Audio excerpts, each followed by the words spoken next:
arrestuan në 2 shkurt 1925.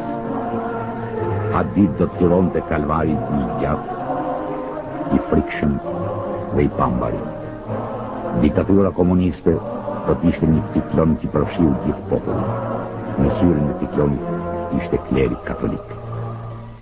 Klerikët e pushtatuar, të vdekur në torturë, të vrarë pa gjyq, të vdekur në burg, të vdekur masi kanë kryer nimin, dhe ata që kanë ndjetuar dhe sot vazhdojnë të shërbejnë, kanë bërë nën fsheti burg, ose eksaktësisht 881 vjet.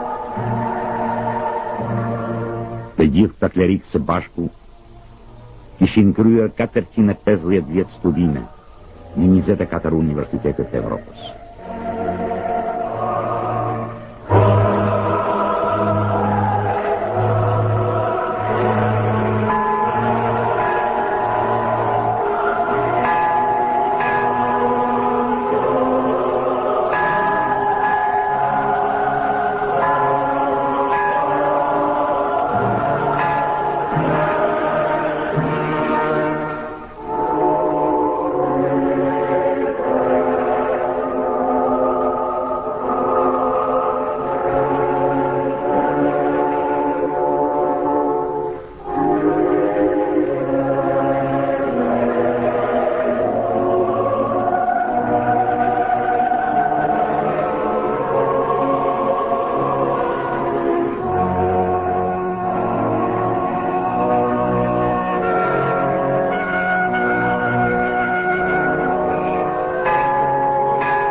Në këtë mur, të varrezës së Rmajit pranë zallit të Pirit në Shkodër, janë pushtatuar shumica atyre.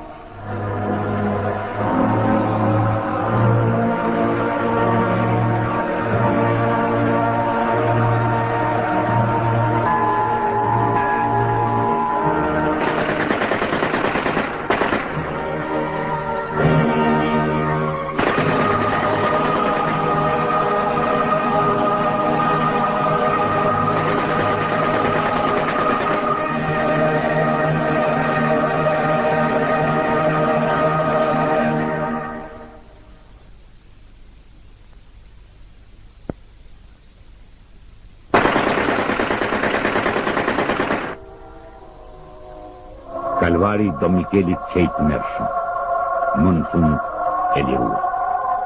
Në letrën që I dërgon motrës së vetë Margeritës shkruan: po lirohem mas 40 vjetësh, por nuk kam shtëpi të kthehem. Po më pranuat, di, në ryshe do të rrije të vdes për një internim.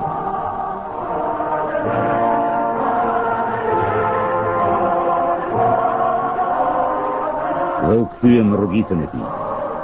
Në rrugicën ku kishte lindur dhe kaluar fëmijërinë, por jo në shtëpinë e tij. U kthye I hesht, I mplak, I lodhur tej mase, por me një buzëqeshje të lehtë në buzë, si një rrezë dielli në një qiell pustë të zi. U kthye tek motra Margarita, Albert Kurti I nipi dhe Gjina nusja e shtëpisë që atë shumë u përkujdes për te. E pritën me guxim, sepse kohët ishin ende tepër të rrezikshme. Terror, varëfri ekstreme, ankthe që spushonin.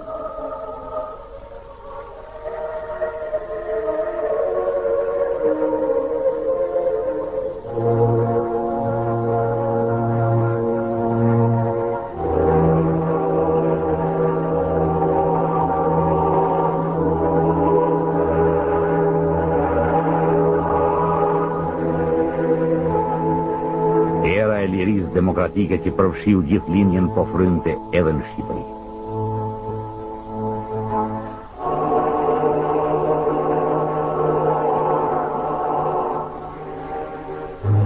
Dhe rrinte në këtë dhomë, të improvizuar. Lutej dhe mendon. mendonte dhe parandjen.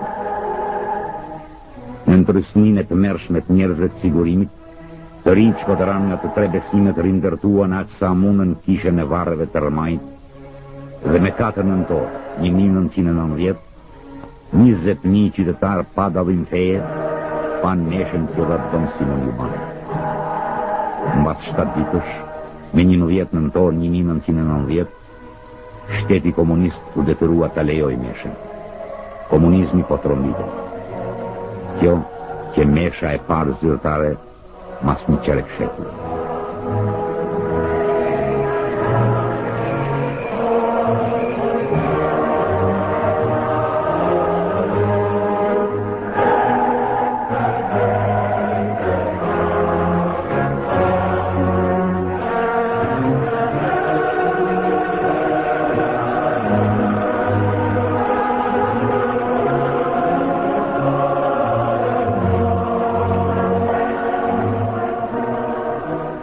Ditët nëroheshin dhe ngjarjet rrokulliseshin me shpejtësi marramense.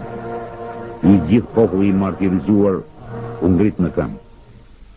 Njerëzit filluan të shkojnë djerisht në kish. Shqipëria nisi të marrë frym.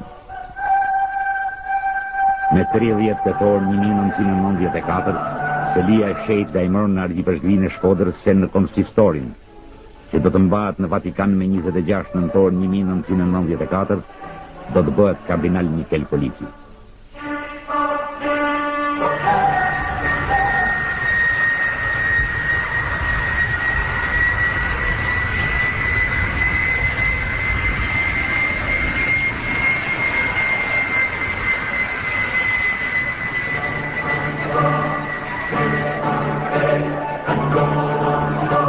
Mas 58 vjetësh, shkel përsëri në serinë e shenjtë, duke marrë me vete martirizimet e gjithë popullit, por mbi të gjitha të klerit katolik.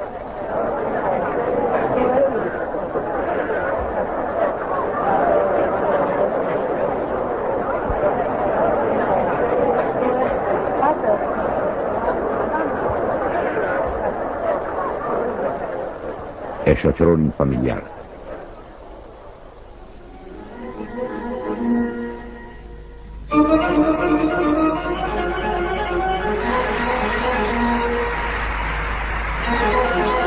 Me 26 nëntor, në sallën Pali 6, bëhet ceremonia e kapelës.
Mikael Koliki.